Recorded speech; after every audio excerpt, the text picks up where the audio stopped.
जय हिंद, welcome to study battle.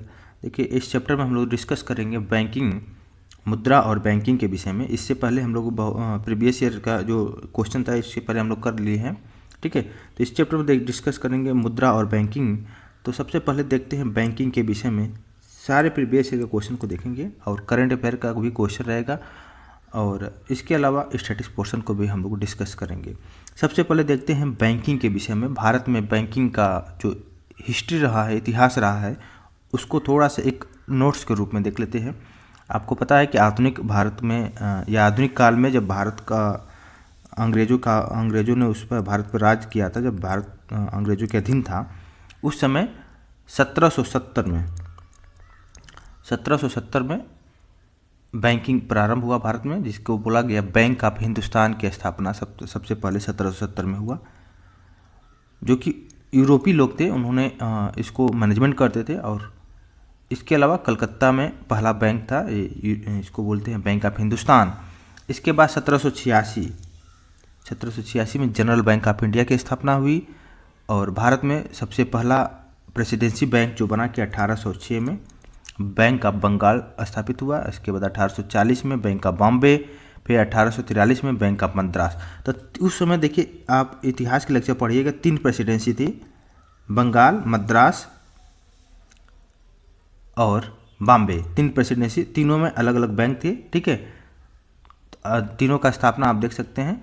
1806 में बैंक ऑफ बंगाल का स्थापना हुआ, 1840 में बैंक ऑफ बंगाल, और मद्रास का हुआ 1843 में बैंक ऑफ मद्रास का स्थापना हुआ। ठीक है, तीनों बैंक अस्तित्व में आए। बाद में आगे चलकर 1921 में, डेट याद करिए, वर्ष याद करिए, 1921 में तीनों बैंक को, जो तीनों प्रेसिडेंसी के बैंक थे, bank of Bengal, bank of Madras और बैंक ऑफ बॉम्बे और बैंक ऑफ मद्रास, तीनों बैंकों को मिलाकर तीनों बैंकों के जो प्रेसिडेंसी को मिलाकर इंपीरियल बैंक ऑफ इंडिया का गठन किया गया। ठीक है, फिर बाद में इसको नेशनलाइजेशन कर दिया गया, मतलब राष्ट्रीयकरण कर दिया गया 1 जनवरी 1955 को। ठीक है, जो इंपीरियल बैंक ऑफ इंडिया था, इसी को राष्ट्रीयकरण करके भारतीय स्टेट बैंक SBI बनाया गया। ठीक है, तभी से अभी तक SBI सबसे बड़ा बैंक के रूप में अभी चल रहा है। ठीक है, इसके बाद 1863 में अगर बात किया जाए तो बैंक ऑफ इंडिया, और 1865 में इलाहाबाद बैंक की स्थापना हुआ, और ये दोनों बैंक ज्वाइंट स्टॉक बैंक थे उस समय। ठीक है, फिर इसके अलावा देखिए, अवध कमर्शियल बैंक भी स्थापना 1881 में हुआ। सर ठीक है, सारे बैंक है। पंजाब नेशनल बैंक भी पूर्ण रूप से भारतीय प्रबंधन वाला बैंक बना, पंजाब नेशनल बैंक 1894 में बना। ठीक है, तो इस तरह पूरा बैंकों का विकास हुआ, बैंकों का इतिहास यही रहा है। ठीक है, और बैंकों का उसके बाद धीरे धीरे जब भारत आज़ाद हुआ तो फिर उसके बाद राष्ट्रीयकरण का प्रोसेस चला।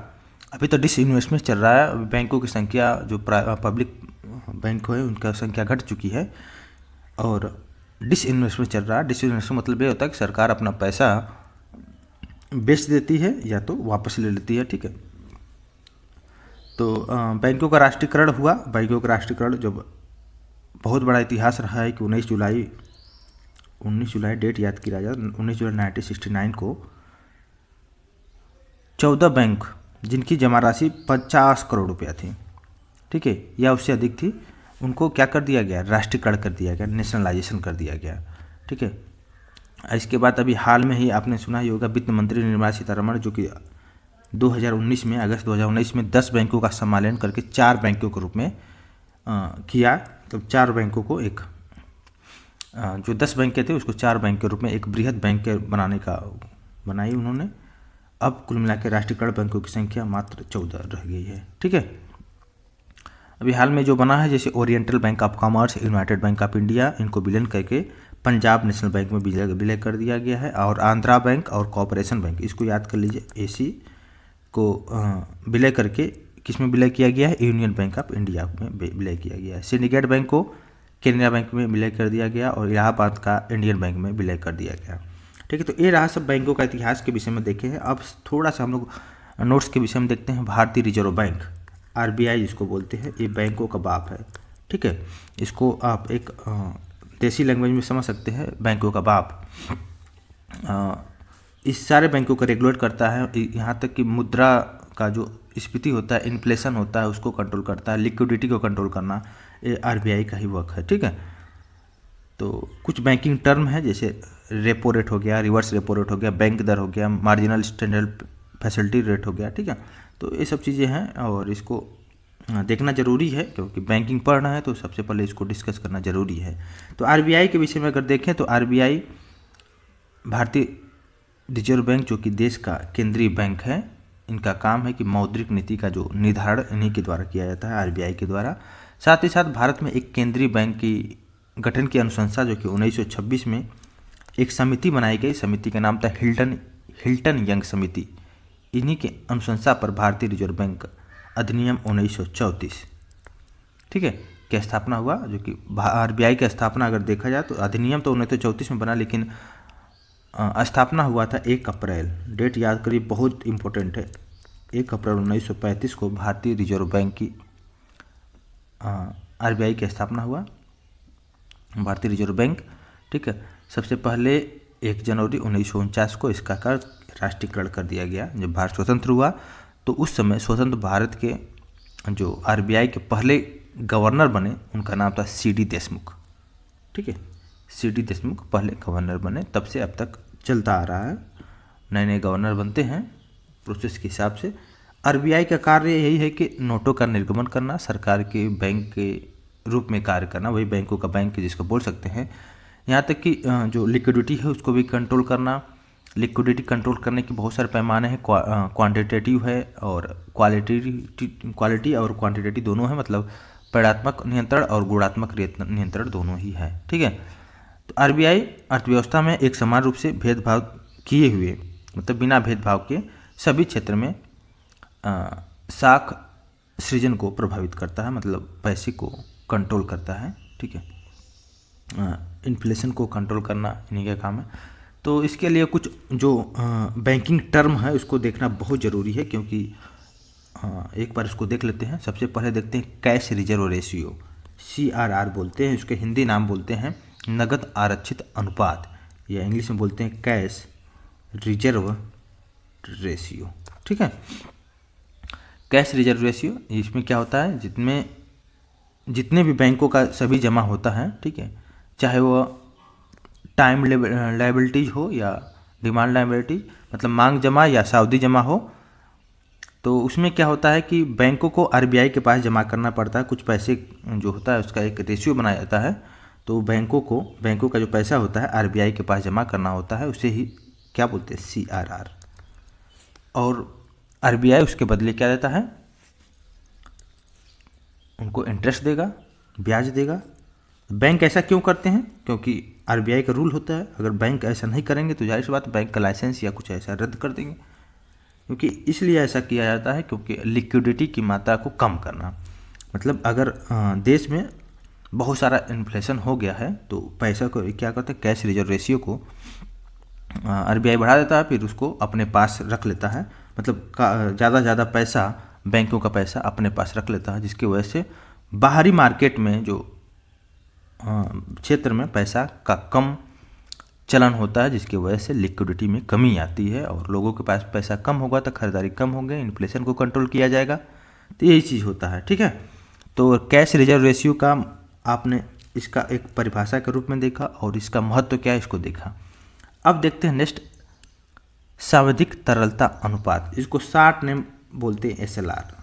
आप CRR समझ गए, SLR समझ लीजिए, इसको इंग्लिश नेम है स्टैट्यूटरी लिक्विडिटी रेशियो, SLR। इसका क्या होता है, इसमें बैंकों की जो समस्त जमाएं हैं उसका कुछ अनुपात, जिसमें से सरकारी प्रतिभूति, स्वर्ण हो गया, नकदी जमा हो गया, ठीक है, ये सब बैंक अपने पास खुद रखते हैं। ठीक है, उसे ये SLR कहते हैं। इनको हर हाल में कंट्रोल करना पड़ता है। जैसे मान लीजिए उन्होंने 100 रुपये जमा किया है तो उसमें लगभग 20 से 22 रुपये, ऐसा 20 से 22% होता है, बैंकों को अपने पास ही रखना होता है। ठीक है, इसमें किसी को न देना है, किसी को नहीं लेना है, उसको उस अनुपात में, चाहे वो स्वर्ण के रूप में हो, चाहे नगद हो, किसी भी रूप में हो, लेकिन उसको 100 रुपये में लगभग 22 रुपये ये हर साल चेंज होता रहता है। तो ये जब भी आप देखेंगे आरबीआई का रिपोर्ट तो उसमें आपको क्लियर होगा। तो लगभग 22% मानते हैं, 20 से 22%, तो वो बैंक अपने पास ही रखता है, ठीक है। और जो CRR होता है, ये CRR बैंक जो कि पैसा देते हैं आरबीआई को, आरबीआई के पास जमा करते हैं, इसका लगभग 3 से 4% लगभग होता है, 4.5 पे इसी के अनुपात में होता है। आप देख सकते हैं, जब आरबीआई की रिपोर्ट देखेंगे तो उसमें आप चेक कर लीजिएगा, ठीक है। तो ये बैंक रखते हैं आरबीआई के पास, उसको बोलते हैं CRR, और जब बैंक खुद अपने पास रखते हैं उसको बोलते हैं SLR, ठीक है। तो ये 2 टर्म आपने समझा। इसके अलावा बैंक का एक और टर्म है जिसको बोलते हैं रेपो रेट, ठीक है। ये तो लिक्विडिटी कंट्रोल करने का जो उपकरण था CRR और SLR था, इससे लिक्विडिटी को कंट्रोल किया जाता है, मतलब तरलता को, पैसा को कमी किया जाता है। कमी ज़्यादा करना हो तो SLR CRR को घटाते बढ़ाते हैं, तो उसको हम लोग देख लेंगे। इसके अलावा देखिए साख नियंत्रण के उपकरण जो कि हम पढ़ेंगे, रेपो रेट। रेपो रेट क्या होता है? रेपो रेट देखिए, रेपो रेट वह दर होता है जिसमें आरबीआई वाणिज्यिक बैंकों को, जो भी बैंक हैं उनको एक अल्पकालिक, मतलब बहुत इमरजेंसी लोन देगा, ठीक है। अल्पकालिक ऋण जो कि उपलब्ध कराएगा, यह अनुसूचित बैंकों के साख सृजन क्षमता को प्रभावित करता है। रेपो की कम दर के कारण बैंक जो कि अधिक मात्रा में साख सृजन कर सकते हैं, क्योंकि उन्हें आरबीआई से सस्ती ऋण प्राप्त होती है। तो आई होप क्लियर हुआ। रेपो रेट का मतलब यही हुआ कि आरबीआई जो कि वाणिज्यिक बैंक रहेंगे, ठीक है, उनको अल्पकालिक मतलब शॉर्ट टर्म के लिए लोन देना, एक तरह से कह सकते हैं, ठीक है, वो भी कम ब्याज पर। तो जो ब्याज दर रहेगा उसी को रेपो रेट कहते हैं। क्लियर हुआ कि नहीं आपको? इसके अलावा देखिए रिवर्स रेपो रेट। ये तो रेपो रेट देख लिया, रिवर्स से नाम से ही पता चलता है, जस्ट इसका अपोजिट समझ लीजिए। इसमें क्या होता है, आरबीआई जो कि जितने भी वाणिज्यिक बैंक रहेंगे वो आरबीआई को पैसा देंगे, पैसा आरबीआई के पास जमा कराएंगे, उसके बदले आरबीआई उनको क्या देगी? इंटरेस्ट देगी, उसी को बोलते हैं रिवर्स रेपो रेट, ठीक है। इसके बाद देखिए नेक्स्ट देखिए, इसके अलावा नेक्स्ट है कि बैंक रेट। रेपो रेट देखिए, रिवर्स रेपो रेट देखिए, बैंक रेट देखते हैं, ठीक है। बैंक रेट में क्या हो गया? वह दर जिस पर आरबीआई वाणिज्यिक बैंकों को, जितने भी वाणिज्यिक बैंक रहेंगे उनको दीर्घकालीन ऋण देते हैं, उसको बोलते हैं बैंक रेट। तो bank rate, repo rate, reverse repo rate, I hope आपको क्लियर हुआ। अब हम लोग देखते हैं कुछ और टर्म को देखेंगे। इन्फ्लेशन देखिए, इन्फ्लेशन का भी बहुत सारा पार्ट है, जैसे क्रीपिंग इन्फ्लेशन, गैलोपिंग इन्फ्लेशन, जब बहुत ज़्यादा हो जाए, 2 अंकी में इन्फ्लेशन हो जाए। हाइपर इन्फ्लेशन, जब इन्फ्लेशन का दर बहुत ज़्यादा हो जाए, सबसे हाई लेवल, तो उसे बोलते हैं हाइपर इन्फ्लेशन, ठीक है। तो देख लीजिएगा, बाकी हम लोग क्वेश्चनों को देखते हैं। पहला क्वेश्चन, मुद्रास्फीति की दर गिरने का निहितार्थ है कीमतें पहले की तुलना में अधिक धीमे से बढ़ रही हैं। और इसके अलावा नेक्स्ट देखिए, कोर मुद्रास्फीति को परिभाषित किया गया है खाद्य मुद्रास्फीति से तथा ईंधन मुद्रास्फीति दोनों को छोड़कर शीर्षक मुद्रास्फीति से कोर मुद्रास्फीति को परिभाषित किया गया है, ठीक है। इसके अलावा देखिए, उत्पाद कीमत सूचकांक मापता है, उत्पाद कीमत सूचकांक जो कि उत्पादित वस्तुओं और सेवाओं की कीमत के औसत परिवर्तन को मापता है। इसके अलावा देखिए, कथन और कारण है, इसका प्रीवियस ईयर क्वेश्चन है। समग्र पूर्ति वक्र में निवर्तन के कारण लागत प्रेरित स्फीति होती है, ये बिल्कुल करेक्ट है। और मजदूरी में वृद्धि के कारण समग्र पूर्ति के वक्र में परिवर्तन होता है, ठीक है। तो ये सब जनरल मतलब बिल्कुल ही नॉर्मल टाइप क्वेश्चन है, अब इसको एक बार पढ़ कर लगा सकते हैं। भारत में सार्वजनिक क्षेत्र के बैंकों के संचालन के संबंध में क्या कथन सत्य हैं? तो सार्वजनिक क्षेत्र के जो बैंकों को सुव्यवस्थित करने हेतु मूल भारतीय स्टेट बैंक के साथ उनके सहयोगी बैंकों का विलय किया गया, क्योंकि भारत में सार्वजनिक बैंकों के क्षेत्र के बैंकों के संचालन के संबंध में कथन सत्य हैं। देखिए, 14 प्रमुख बैंक, जिसमें से SBI, RBI, LIC के राष्ट्रीयकरण का कालानुक्रम पूछ रहा है। देखिए, कब राष्ट्रीयकरण हुआ? तो एक दौर चला था कि राष्ट्रीयकरण का दौर चला था उस समय, तो अब तो डिसइन्वेस्टमेंट चल रहा है, पैसे को निकाला जा रहा है सरकार के द्वारा। देखिए आरबीआई का जो राष्ट्रीयकरण किया गया 1949 में, एसबीआई का 1955 में, एलआईसी का 1956 में, इस तरह के कुल मिलाकर 14 बैंकों का राष्ट्रीयकरण किया गया 1969 में। ठीक है, इसके बाद देखते हैं पूंजी पर्याप्तता अनुपात CAR, वह राशि है जिसे बैंकों को अपनी निधियों के रूप में रखना होता है, और यदि खातेधारकों द्वारा देयताओं का भुगतान नहीं करने से कोई हानि नहीं होती है और इसका प्रतिकार कर सके। CRR के बारे में कथन क्या है? सही है, बिल्कुल है। इसके अलावा देखिए कथन और कारण को देखते हैं। भारत सरकार कोष पत्र जिसको बोलते हैं ट्रेजरी बिल जारी करती है और राज्य सरकार कोई कोष पत्र जारी नहीं करती है। बिल्कुल कथन सत्य है, ये बिल्कुल ही सेंट्रल गवर्नमेंट के द्वारा ट्रेजरी बिल जारी किया जाता है। और कोष पत्र ऑफर अपने सम मूल्य से बट्टे पर जारी किए जाते हैं, दोनों ही कथन सत्य हैं।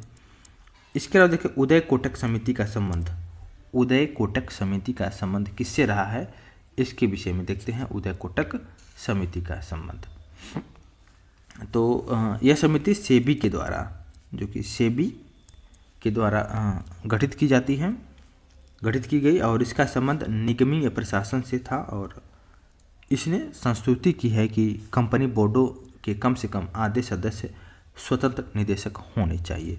ये सब करेंट अफेयर का क्वेश्चन है। ठीक है, तो करंट अफेयर पढ़ने से जो स्टैटिक क्वेश्चन है उसको देख लीजिएगा। जैसे भारतीय रुपये को चालू रुपये में पूर्ण परिवर्तनीय बनाया गया 1994 में। भारत के आरबीआई बैंक के जो कि गवर्नर इस समय हाल में ही है शक्तिकांत दास है। ठीक है, शक्तिकांत दास इस समय वर्तमान में भारतीय रिजर्व बैंक के क्या है, गवर्नर हैं। देखिए एक अंतर्राष्ट्रीय वित्तीय सेवा केंद्र स्थापित किया गया गांधीनगर में। भारत का औद्योगिक वित्त निगम करता है, एक विकास बैंक के रूप में वित्त निगम करता है। इसके अलावा देखिए बहुत सारा क्वेश्चन है जो कि स्टैटिक्स का है। इसमें आपको एक दो क्वेश्चन में ऐसा लगेगा कि बहुत सारा हार्ड है, लेकिन उसका लेवल भी देख लीजिए। वो क्वेश्चन जो कि यूपीएससी लेवल का क्वेश्चन है, तो उसको बस आप देख लीजिए, और नहीं समझ में आ रहा कोई बात नहीं, आप क्वेश्चन को देखिए, धीरे धीरे आ जाएगा आपको।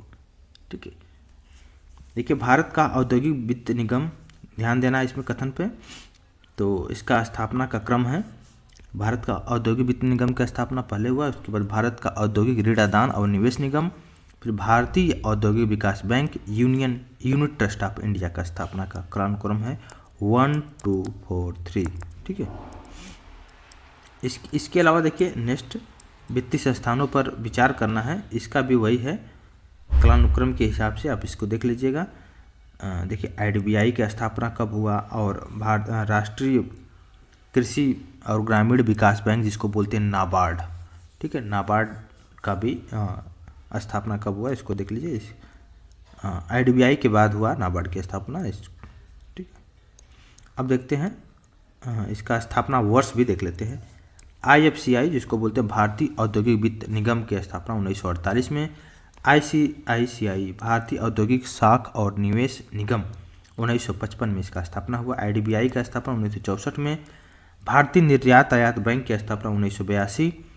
औद्योगिक और वित्त पुनर्निर्माण बोर्ड की स्थापना 1987 और सिडबी की स्थापना 1990 में हुआ है। ठीक है, 2020 तक देखा जाए तो भारत में शहरी सहकारी बैंकों की संख्या 1484 गैर अनुसूचित बैंक और 53 जो कि अनुसूचित बैंक है। ठीक है, देखिए कंपनी अंश जिसको बोलते हैं शेयर पर लिमिटेड होने का क्या अर्थ होता है, तो धारकों का उत्तरदायित्व सीमित होना लिमिटेड होने का अंश होता है। देखिए भारत सरकार द्वारा शेयर की पूंजी विनिवेश के लिए रंगराजन समिति को नियुक्त किया था 1993 में। विनिवेश मतलब डिसइन्वेस्टमेंट कह सकते हैं इंग्लिश में। जैसे कि सरकार की संप्रभु स्वर्ण बॉन्ड योजना जिसको बोलते हैं सोवरेन गोल्ड बॉन्ड स्कीम और गोल्ड मोनेटाइजेशन स्कीम का उद्देश्य क्या है, इस दोनों का उद्देश्य जो कि भारतीय गृहस्थों के पास जो निष्क्रिय पड़े स्वर्ण है, मतलब जो गहना है, लोग खासतौर से औरतें रखती हैं गहने को अपने बक्सों में, तो उसको ज़्यादा यूज नहीं करते हैं, तो अगर उसको बैंक में जमा कर दिया जाए तो उसको इंटरेस्ट के रूप में मिलेगा। तो वही है कि जो इससे अर्थव्यवस्था में भी एक बढ़ोतरी आती है। देखिए निष्क्रिय पड़े स्वर्ण को अर्थव्यवस्था में लाना और स्वर्ण आयात पर भारत की निर्भरता में कमी लाना, जो भारत को बाहरी देशों से खासतौर से चाइना, यूएसए यहाँ से सोना लाना पड़ता है, तो वहाँ से निर्भरता कम हो जाएगी।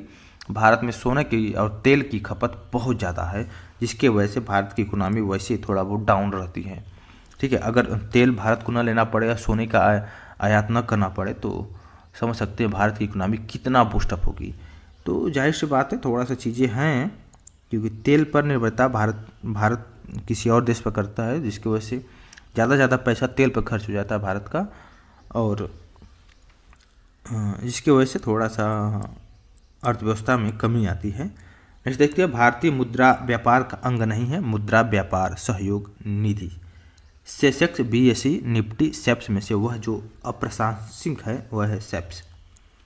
नाबार्ड की स्थापना छठी पंचवर्षीय योजना में हुआ था। इसके अलावा अब देखते हैं नेक्स्ट क्वेश्चन को, नाबार्ड के विषय में देख लिए हैं।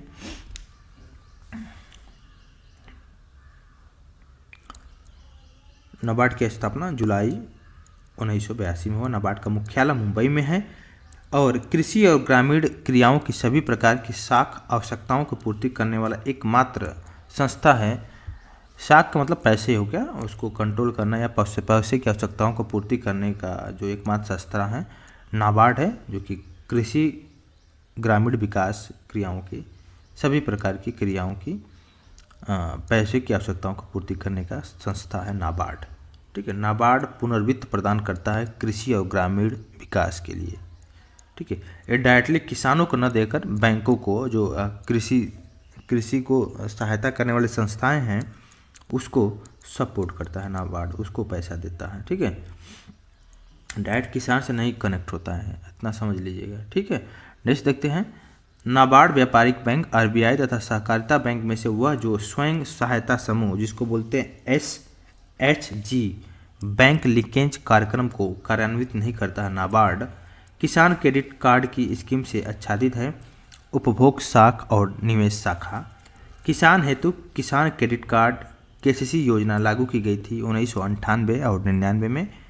इसके अलावा देखिए, नाबार्ड भारत में नाबार्ड बैंक पुनर्वित्त उपलब्ध कराता है अनुसूचित व्यापारिक बैंक, क्षेत्रीय ग्रामीण बैंक तथा राज्य भूमि विकास बैंकों को। सिडबी, देखिए सिडबी का स्थापना बहुत इंपॉर्टेंट है। सिडबी की स्थापना जितने भी लघु स्तरीय उद्योग हो, जिसको बोलते हैं micro and small scale industry जो होते हैं, उनको पैसा प्रदान करना, उनको हेल्प करना,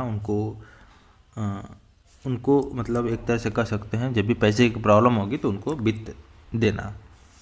प्रथम क्षेत्रीय ग्रामीण बैंक की स्थापना 1975 में हुआ है। इसके अलावा देखिए, लघु और सीमांत कृषकों को साख प्रदान करना, जो ग्रामीण बैंक का कार्य नहीं है उसको बताना है। और दूसरा ऑप्शन है, ग्रामीण क्षेत्रों में सामान्य लोगों की साख प्रदान करना, बिल्कुल ये दोनों है, ग्रामीण बैंकों का काम है। इसके अलावा अनुसूचित व्यापारिक बैंकों का पूरक होना, ये भी है। और भारतीय कृषि पुनर्वित्त निगम के कार्यों को ले लेना, ये बिल्कुल गलत है, ऐसा नहीं है।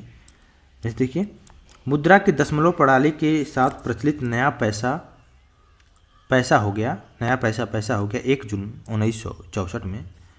भारत में दशमलव मुद्रा प्रणाली की शुरुआत 1957 में हुआ। देखिए, जो शेयर मार्केट है, न्यूयॉर्क के शेयर मार्केट को बोलते हैं डो जोन्स, हांगकांग के शेयर मार्केट को हैंग सेंग, और लंदन के शेयर मार्केट को बोलते हैं FTSE 100। ये बिल्कुल ही आपको पता होना चाहिए, बहुत ही बेस्ट टाइप का क्वेश्चन है। ठीक है, तो इसके अलावा देखते हैं नेक्स्ट, S&P संबंधित है। S&P जो कि बड़ी कंपनियों के स्टॉक सूचक से संबंधित है, S&P 500। ठीक है, जापान के जो शेयर मार्केट उसको बोलते हैं निक्की, सिंगापुर के STI बोलते हैं, USA के नस्डॉक बोलते हैं, और UK के FTSE बोलते हैं। भारत के राष्ट्रीय शेयर बाजार का मुख्यालय जो कि मुंबई में है। National stock exchange of India के प्रवर्तक है भारतीय स्टेट बैंक, LIC, GIC तथा IDBI जो कि नेशनल स्टॉक एक्सचेंज इंडिया के प्रवर्तक हैं। कौन कौन से हैं? SBI है, LIC है, GIC है और IDBI है, ये जो कि national stock exchange of India के प्रवर्तक हैं।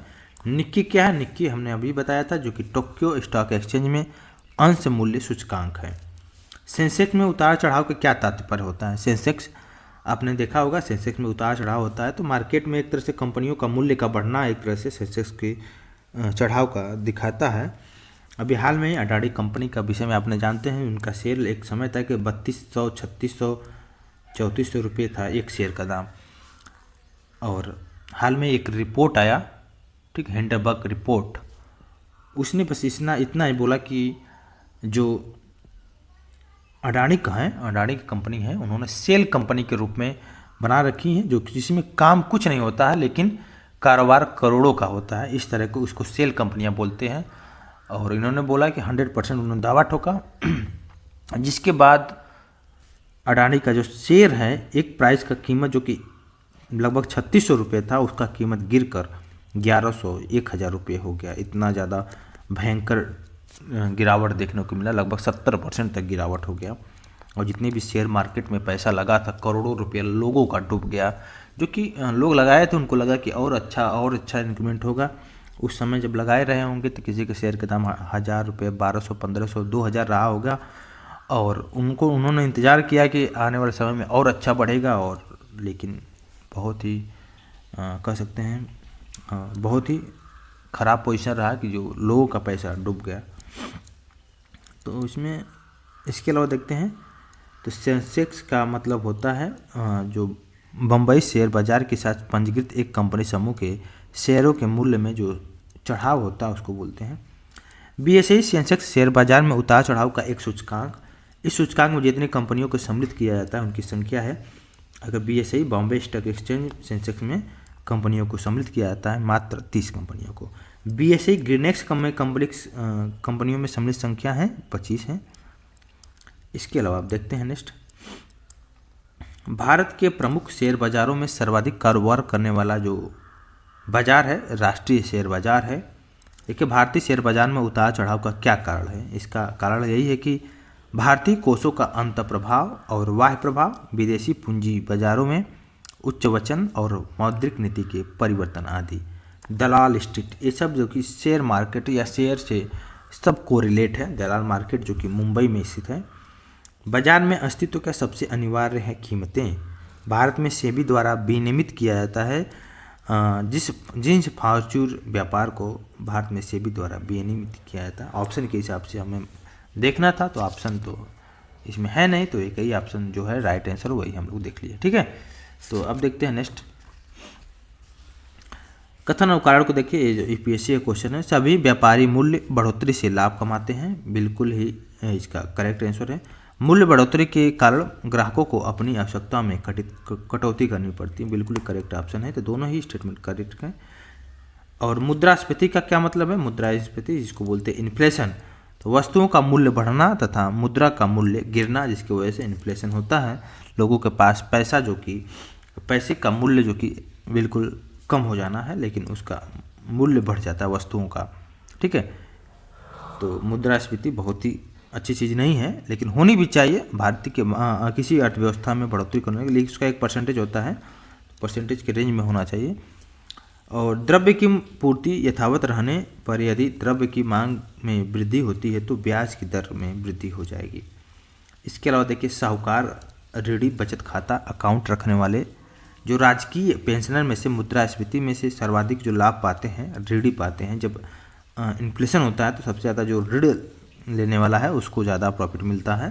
ठीक है, मुद्रास्फीति की शून्य दर उस वर्ष में अवश्य मानी जाती है जब वर्ष के प्रत्येक सप्ताह में मुद्रास्फीति की वार्षिक दर शून्य रहे और जीवन निर्वाह लागत सूचकांक के आधार पर हो। फिलिप्स वक्र व्यक्त करते हैं मुद्रास्फीति और बेरोजगारी के संबंध में फिलिप्स वक्र व्यक्त करते हैं। अपस्फीति से क्या तात्पर्य है? यह माल तथा सेवाओं के सामान्य कीमत स्तर में आई सतत गिरावट से संबंधित है। जैसे देखिए, स्फीति दर में होने वाले तीव्र वृद्धि का आरोप कभी कभार बेस इफेक्ट पर लगाया जाता है। यह आधार जो कि विगत वर्ष की कीमतों की स्फीति दर की गणना पर आया प्रभाव है। वर्तमान में स्टेट बैंक ऑफ इंडिया को छोड़कर भारत में सार्वजनिक क्षेत्र के बैंक जो कि मात्र 11 बचे हैं। ठीक है, इसके अलावा देखिए, कीमत सूचकांकों में केंद्र सरकार के कर्मचारियों की मजदूरी में क्षतिपूर्ति हेतु प्रयोग किया जाता है। औद्योगिक कर्मियों के लिए उपभोक्ता कीमत सूचकांक का भारत में कर्मचारियों के महंगाई भत्ते का निर्धारण जो कि उपभोक्ता कीमत सूचकांक तय करता है, इसका आधार होता है जितने भी डीए होता है, डीआरएस अलाउंसेस जो होता है, ये उपभोक्ता कीमत सूचकांक का आधार होता है। ठीक है, देखिए शहरी गैर श्रम कर्मचारियों के उपभोक्ता मूल्य सूचकांक संकलित किया जाता है केंद्रीय सांख्यिकी संगठन जिसको बोलते हैं CSO। ठीक है, बहुत इम्पोर्टेंट है। एक बार आप जब भी कोई एक बुक को प्रिपेयर करके आप उसको पढ़िएगा, सब कुछ देखिए, कुछ भी ऐसा बताने की ज़रूरत नहीं, सब आप जानते हैं, सबको आप कर सकते हैं। ठीक है, देखिए भारत में व्यापारी बैंकों की देनदारी में सबसे महत्वपूर्ण अंश है सावधि जमा। इसके अलावा इसको आप देख लीजिएगा, नेक्स्ट देखते हैं। भारत में सार्वजनिक क्षेत्र के बैंकों में सबसे बड़ा वाणिज्यिक बैंक है वो स्टेट बैंक ऑफ इंडिया। देखिए भारतीय व्यावसायिक बैंक जिसने सबसे पहले चलती फिरती एटीएम जो कि ICICI बैंक ने प्रारंभ किया, और भारतीय स्टेट बैंक के जो पद पर चेयरमैन हैं श्री दिनेश कुमार खारा हैं। और भारतीय बैंक जिसने चीन में अपनी पहली शाखा खोली है, भारतीय स्टेट बैंक ने अपनी पहली शाखा खोली है चीन में।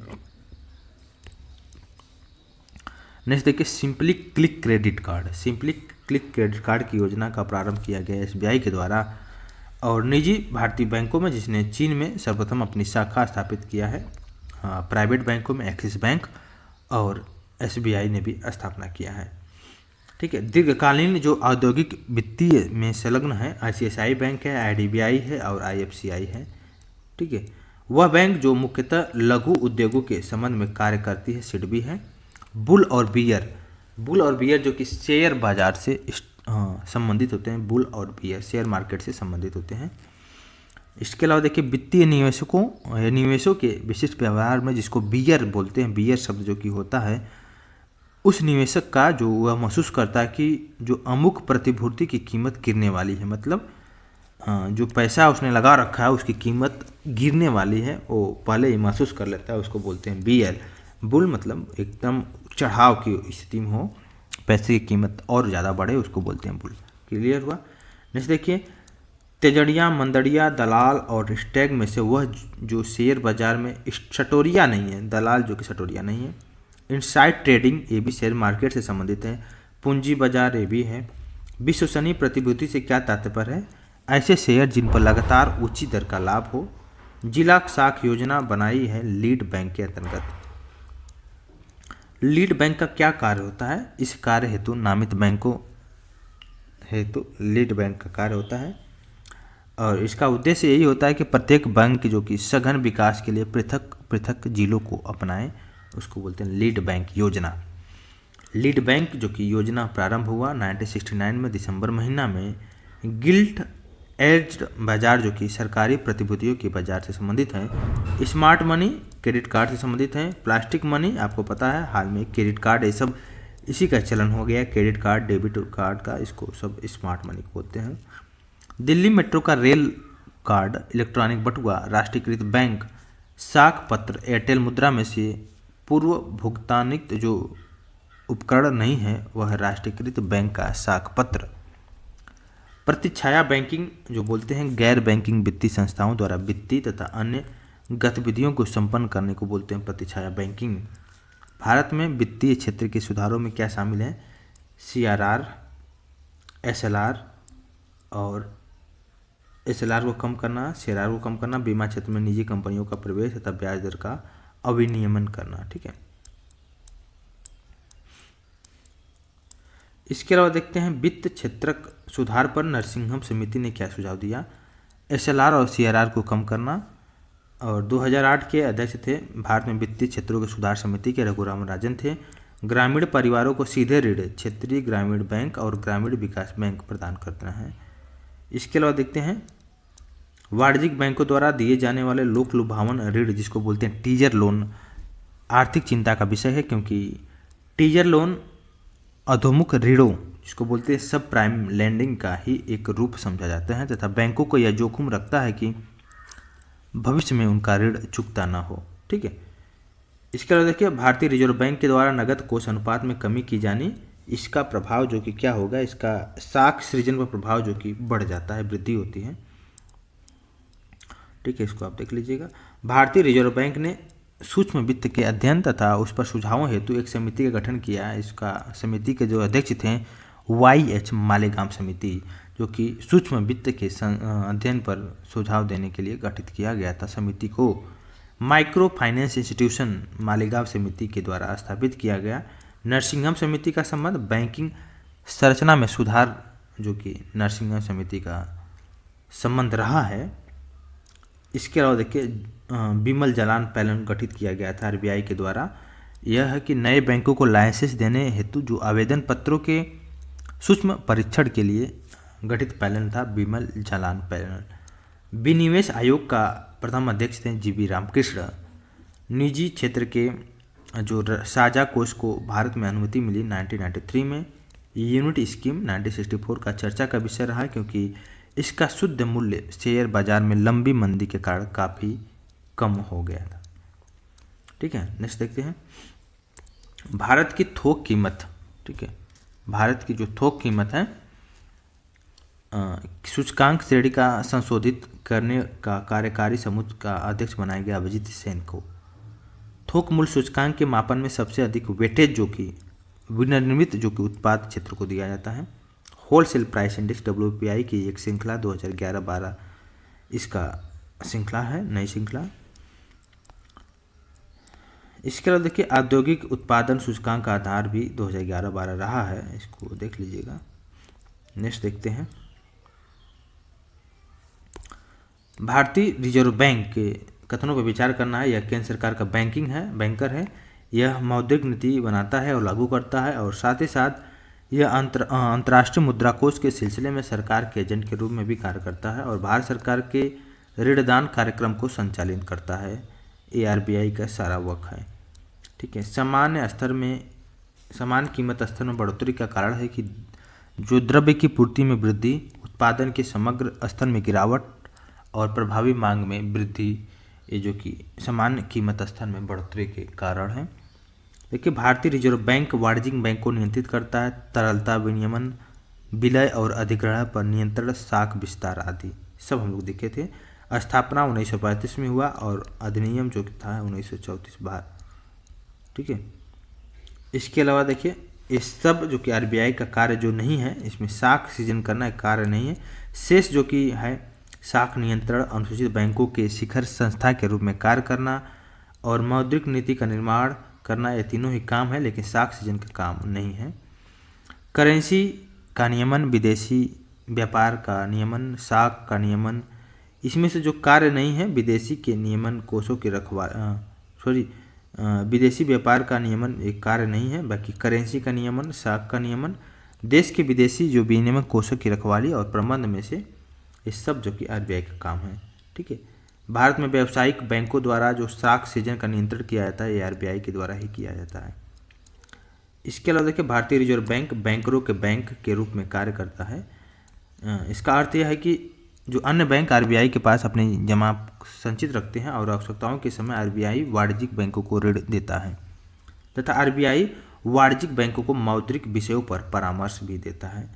भारत का केंद्रीय बैंक है भारतीय रिजर्व बैंक। बैंकरों का बैंक बोलते हैं भारतीय रिजर्व बैंक को।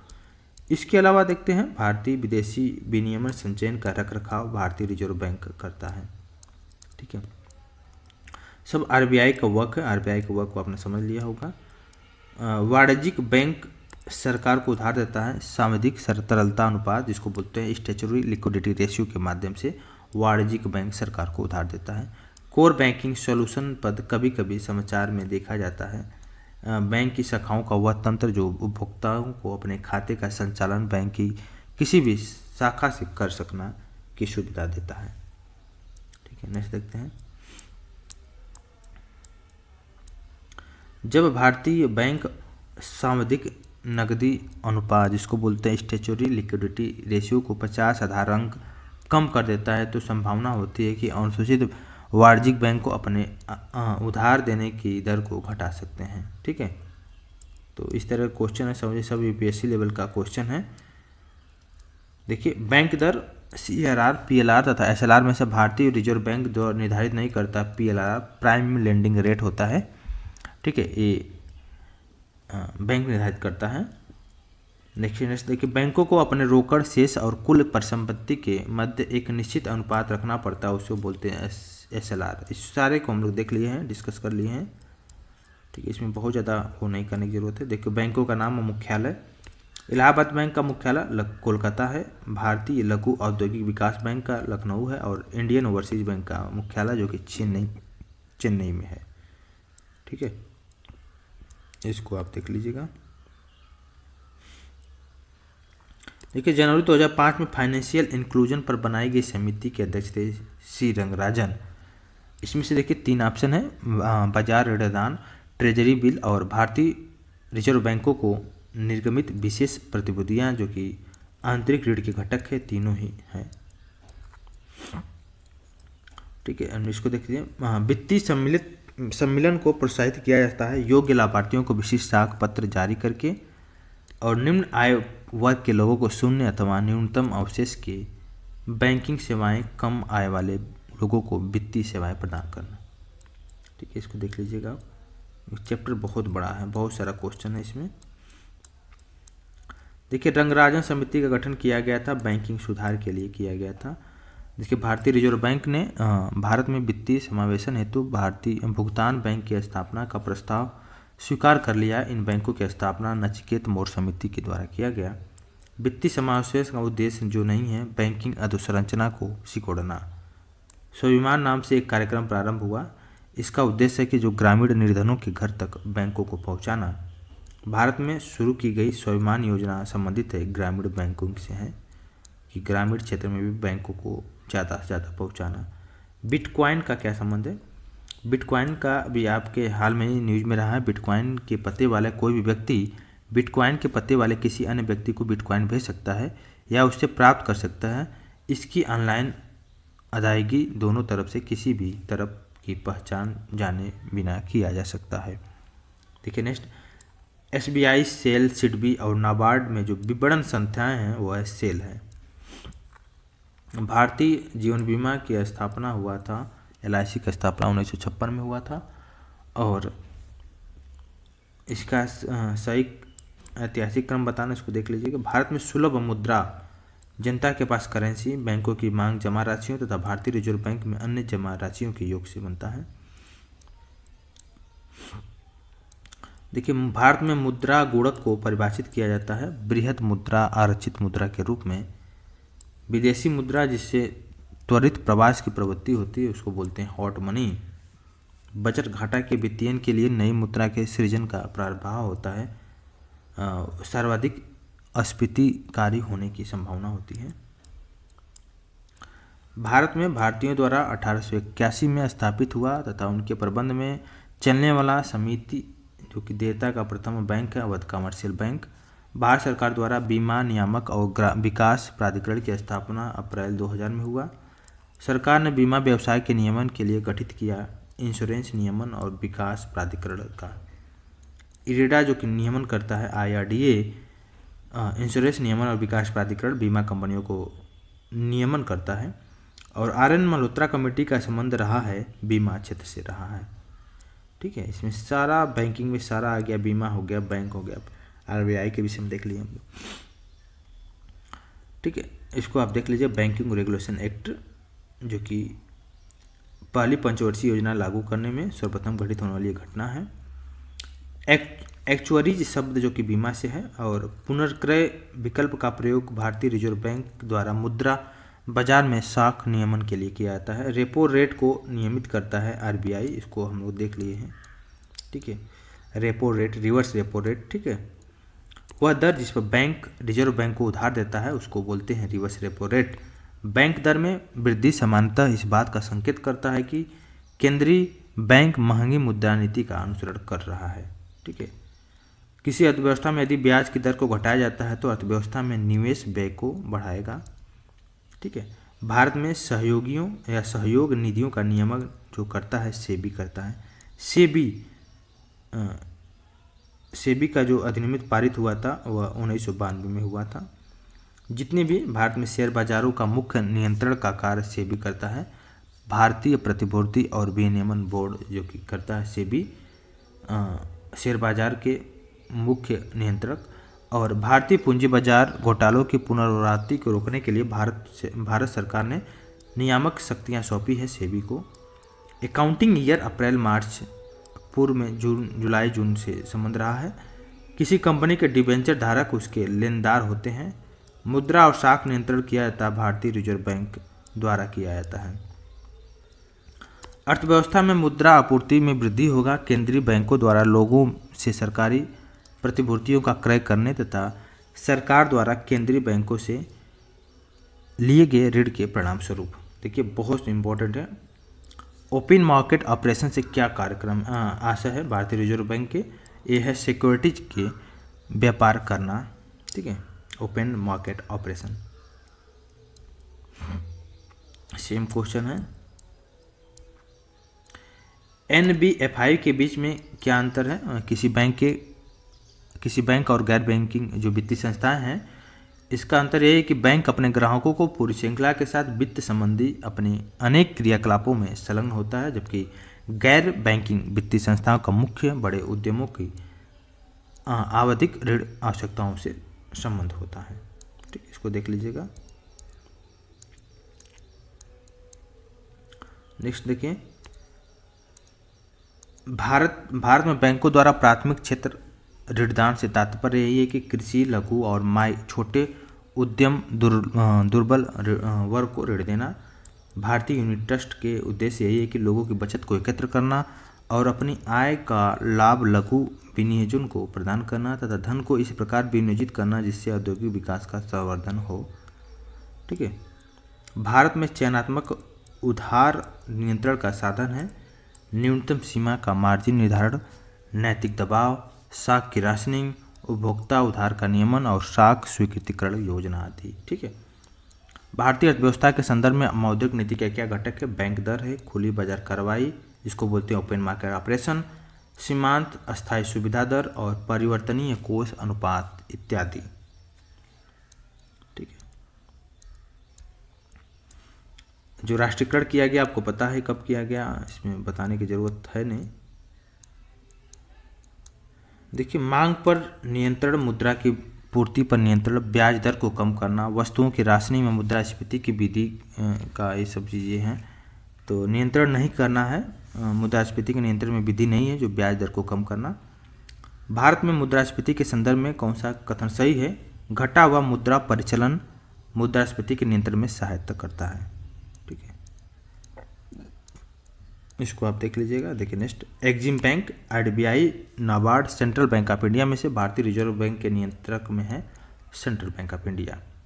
ठीक है, देखिए भारत में राष्ट्रीय आवास बैंक एक पूर्ण स्वामित्व वाली समानुषंगी है, इसके रूप में भारतीय रिजर्व बैंक के रूप में स्थापित हुआ। भारत में भविष्य निधि है सुविधा आधारित बचत। ठीक है, बैंक दर कम करने का फलस्वरूप यही हुआ कि जो बाजार में तरलता बढ़ जाती है। ठीक है, इसको हम लोग देख लिए हैं और नेक्स्ट देखते हैं। नेक्स्ट देखिए, बैंक दर ब्याज दर की वह दर है जिसमें भारतीय रिजर्व बैंक वाणिज्यिक बैंकों के बिलों की पुनर्कटौती करता है। बैंक दर से अभिप्राय उस ब्याज दर से है जो भारतीय रिजर्व बैंक द्वारा व्यापारिक बैंकों को ऋण दिए जाने वाले ऋणों पर ली जाती है। जून 2021 में भारतीय रिजर्व बैंक की नीति समीक्षा के तहत रेपो रेट 4% था। ये हमेशा घटता बढ़ता रहता है, इसको देख लीजिएगा। 1 रुपये के नोट पर हस्ताक्षर होता है वित्त मंत्रालय के सचिव का। और भारतीय रिजर्व बैंक सभी प्रकार के करेंसी नोटों को जारी करता है, ये कथन सही नहीं है। 1 रुपये का वित्त मंत्रालय के सचिव का होता है। भारतीय रिजर्व बैंक करेंसी नोट छापने का अधिकार 10,000 रुपये तक का है। और रिजर्व बैंक ऑफ इंडिया के नोट निर्गमन विभाग को न्यूनतम मूल्य स्वर्ण अपने स्टॉक में रखना चाहिए 115 करोड़ रुपये। भारत में मुद्रा संबंधी नोटों का निर्गमन प्रणाली आधारित है न्यूनतम कोष प्रणाली पर। भारत में सिक्के जारी करने का अधिकृत है भारतीय रिजर्व बैंक ऑफ इंडिया। ठीक है, नेक्स्ट देखिए, भूमि विकास बैंक किसानों का ऋण उपलब्ध कराता है, लंबी अवधि के लिए कराता है। भूमि विकास बैंक सहकारी साख संरचना का है। केंद्रीय सहकारी बैंकों का कार्यक्षेत्र जनपद स्तर पर है। सहकारी साख समितियों का ढांचा है त्रिस्तरीय और मुद्रा प्रसार को श्रेष्ठ तरीकों से वर्णित किया जाता है। अर्थव्यवस्था में ऊंची कीमतों का होना 1995-96 में स्थापित ग्रामीण अवस्थापना है। विकास कोष का हिसाब जो कि राष्ट्रीय कृषि और ग्रामीण विकास बैंक रखता है। ठीक है, लंबी लघु अवधि ऋण की अवधि है अधिकतम 15 माह। ठीक है, इसके अलावा देखते हैं नेक्स्ट, भारत में कागजी मुद्रा प्रथम बार 1862 में हुआ है। अंतर्राष्ट्रीय नकदी जिसको बोलते हैं लिक्विडिटी की समस्या, डॉलर और अन्य दुर्लभ मुद्राएं हार्ड करेंसी की अनुपलब्धताएं हैं। काली मुद्रा होता है यह अवैध आय है जिस पर आयकर नहीं दिया जाता है। ठीक है, इसमें आप देख लीजिएगा। कृषकों के पास आसानी से पहुंचने के लिए किसान क्लब बनाए गए हैं, भारतीय स्टेट बैंक ने बनाया है। पंजाब नेशनल बैंक में विलय होने का जो वाणिज्यिक बैंक है न्यू बैंक ऑफ इंडिया है, जो कि वर्तमान में ओरिएंटल बैंक ऑफ कॉमर्स तथा यूनाइटेड बैंक ऑफ इंडिया का भी विलय हुआ है। बेसल थर्ड जो कि बैंकिंग क्षेत्रों के वित्तीय और आर्थिक दबाव का सामना करने के सामर्थ्य को उन्नत करना तथा जोखिम प्रबंधनों को उन्नत करने का प्रयास करना। बेसल सेकंड संबंधित है किसी बैंक की पूंजी की पर्याप्तता के मापन के लिए अंतर्राष्ट्रीय मानकों से। क्लियर हुआ। ऑपरेट्स कर रहे हैं विदेशी बैंकों में सबसे अधिक शाखाएं स्टैंडर्ड चार्टर्ड बैंक की।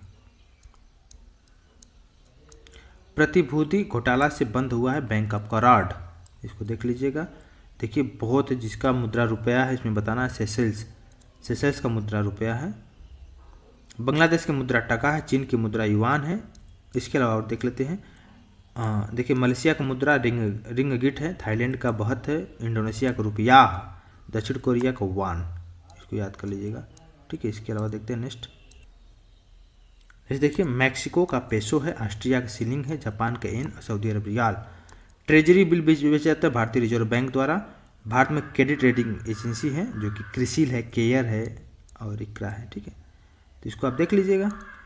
भारतीय रिजर्व बैंक द्वारा CRR में वृद्धि होती है, अर्थव्यवस्था में मौद्रिक तरलता में कमी आती है। तो आई होप इतना क्लियर हुआ। नेक्स्ट चैप्टर हम लोग देखेंगे सामाजिक विकास, जो कि बहुत इंपॉर्टेंट रहेगा। अभी के लिए बने रहिए, थैंक यू। इस चैप्टर में देखते हैं आयोजन के विषय में देखते हैं। तो सबसे पहले इसको डिस्कस करेंगे योजना आयोग, इसमें डिस्कस करना है नीति आयोग के विषय में और उनका काम, नीति आयोग का गठन कैसे हुआ, नीति आयोग की संरचना के विषय में देखेंगे। तो क्वेश्चन के हिसाब से देखेंगे। पहला क्वेश्चन, उन्नत भारत अभियान का उद्देश्य है कि उच्च शिक्षा संस्थाओं को स्थानीय समुदायों से जोड़ना, जिसमें समुचित प्रौद्योगिकी के माध्यम से विकास की चुनौतियों का सामना करना।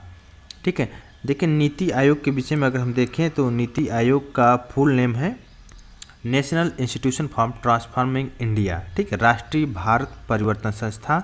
इसकी संस्थापना जो हुआ था, स्थापना 1 जनवरी 2015 को हुआ था और यह भारत सरकार के जो नीतिगत मुद्दों पर सलाह देने के लिए थिंक टैंक है। ठीक है, नीति आयोग को जिसके पहले पूर्व संस्था थी योजना आयोग के स्थान पर लाया गया है। इसका उद्देश्य यही है कि जो संरचनात्मक सहयोग पहल के माध्यम से सहयोगात्मक संघवाद को बढ़ावा देना, ग्रामीण स्तर पर विश्वसनीय योजना को तैयार करना, आर्थिक नीति में राष्ट्रीय सुरक्षा के हितों को सम्मिलित को सुनिश्चित करना, मतलब समाज के उन लोगों को भी ध्यान देना जो प्रगति से समुचित रूप से लाभान्वित नहीं हो पाए हैं उनको। तो इस तरह जितना भी योजना आयोग का काम था कुछ इसी तरह का काम है, लेकिन थोड़ा सा इसमें चेंज किया गया है।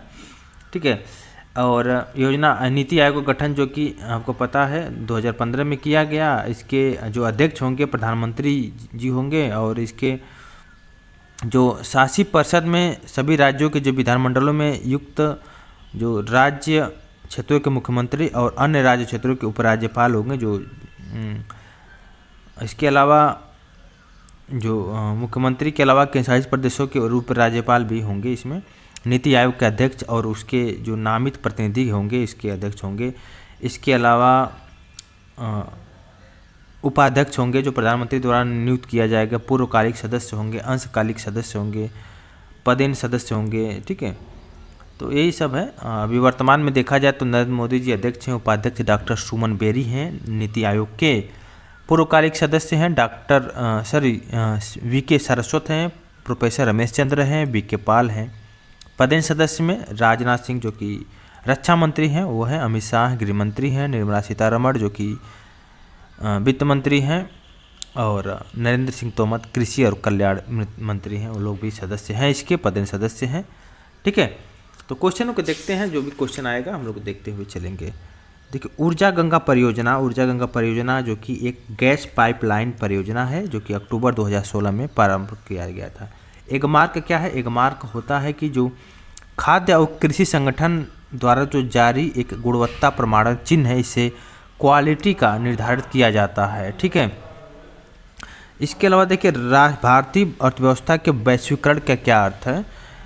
दूसरे देशों के साथ आर्थिक संबंधों पर लगे प्रतिबंधों को यथासंभव कम से कम करना। वैश्वीकरण से क्या अभिप्राय है? इसमें अंतर्राष्ट्रीय व्यापार में बाधाओं को समाप्त करना वैश्वीकरण की प्रक्रिया से अभिप्राय है। ठीक है। तो जितने भी अंतर्राष्ट्रीय व्यापार में बाधाएं रहेंगे उसको समाप्त करना ही वैश्वीकरण, ग्लोबलाइजेशन का तात्पर्य है। और वैश्विक गांव मतलब वैश्विक गांव की संकल्पना का विकास आधारित है परिवहन और संचार के विकास पर।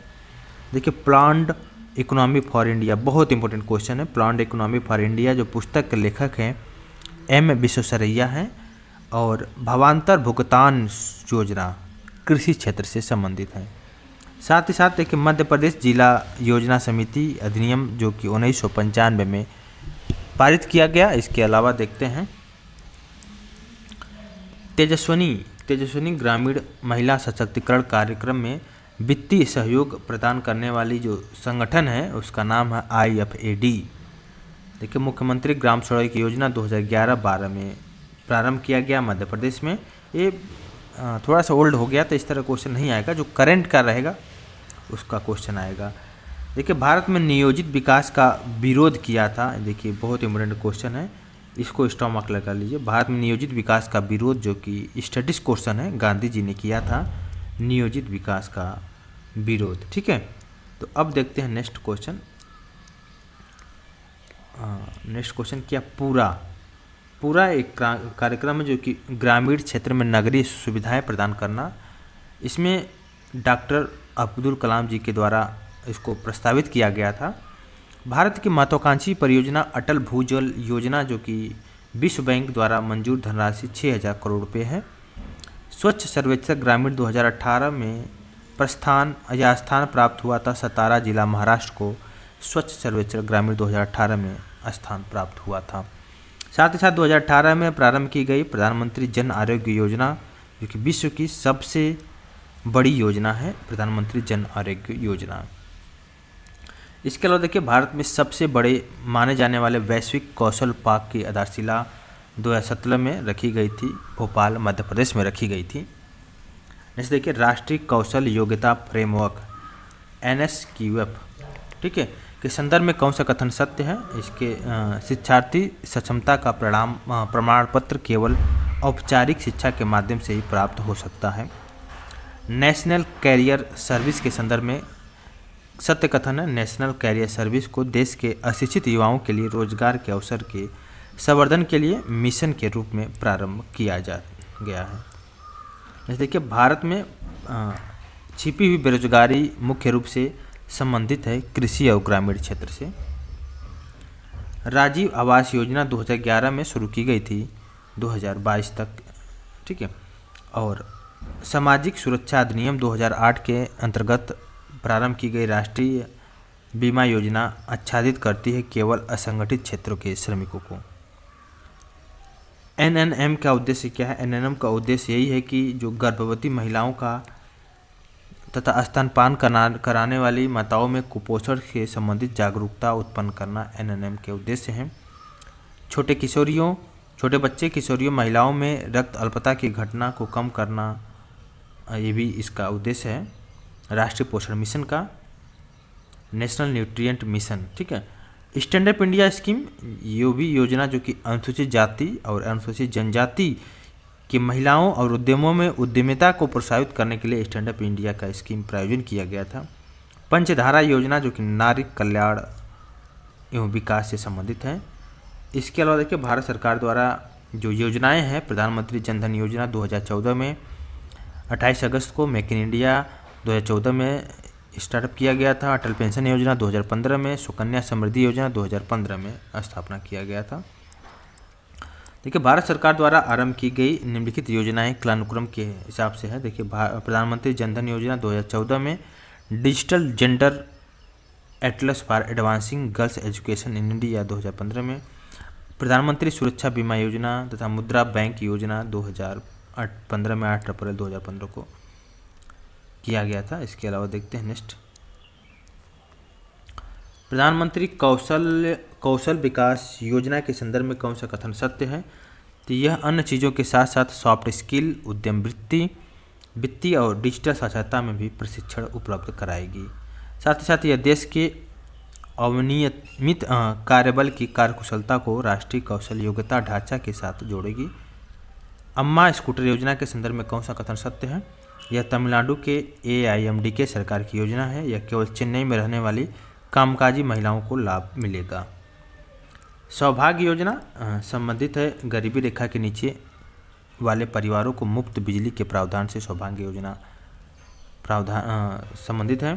स्वच्छता ही सेवा अभियान प्रारंभ किया गया था 15 सितंबर 2018 को।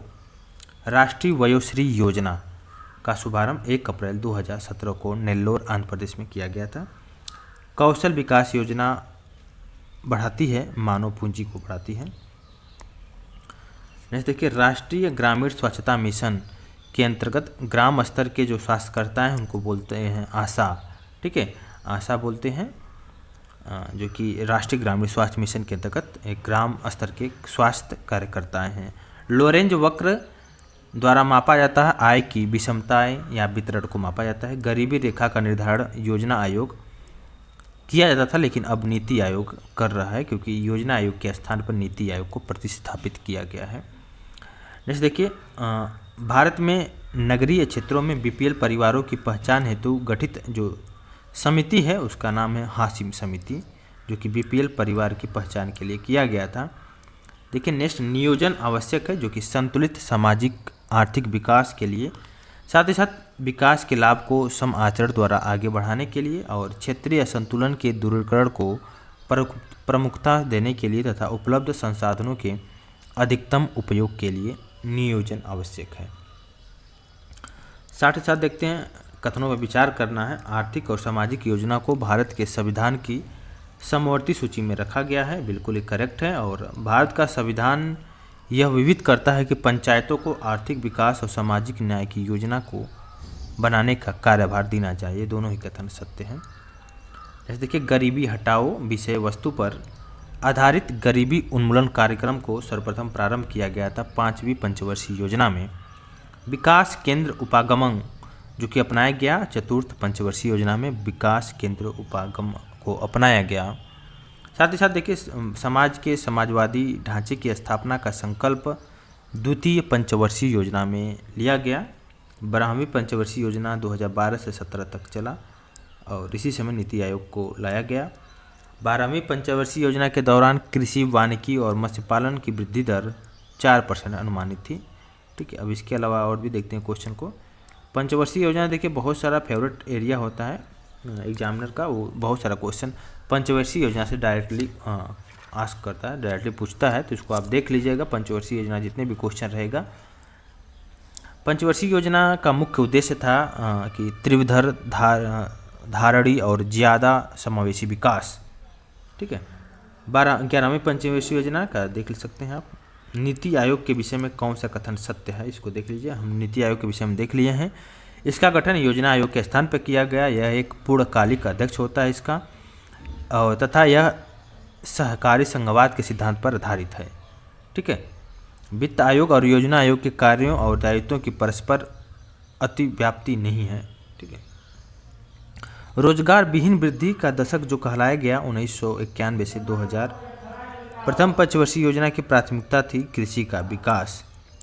सही सुमेलित को देखते हैं, योजना और कार्यक्रम। प्रथम योजना में सामुदायिक विकास कार्यक्रम हुआ। द्वितीय योजना में तीव्र औद्योगिकरण और तृतीय योजना में आधारभूत उद्योगों का प्रसार हुआ और चतुर्थ योजना में स्वावलंबन की प्राप्ति और स्थिरता के साथ समृद्धि हुई।